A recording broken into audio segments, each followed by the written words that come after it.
Ciao! Hello mga mommy! Karon TV is now on the kitchen. So ayan mga guys, gagawa tayo ng dried tomatoes. How to do it? Dried tomatoes. Ayan. Ikat lang natin ang tomatoes into half. Half cut lang siya mga guys. Talyahin lang natin or hatiin lang natin ng biakin lang natin mga guys for simple. Ayan mga guys, inilagay ko na siya sa kanyang drying machine. Ayan mga guys, so tuyo na ang ating kamatis pagkatapos ng 24 oras.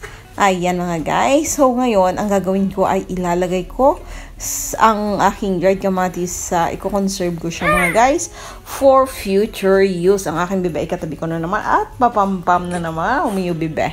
Ayan mga guys, ang ating kamatis ay ating i-conserve sa plastic mga guys. Make sure na ang pagtataguan natin ay very dry.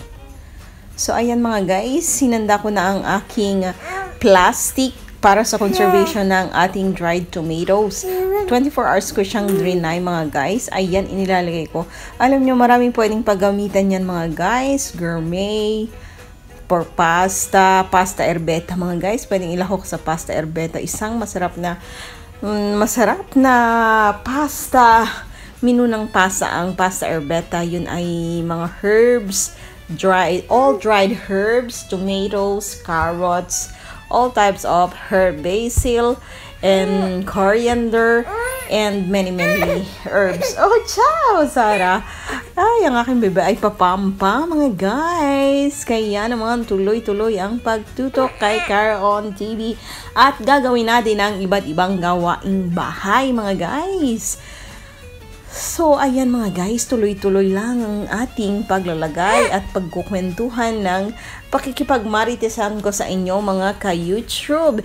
Hello sa inyong lahat. Hello to Jowl's channel.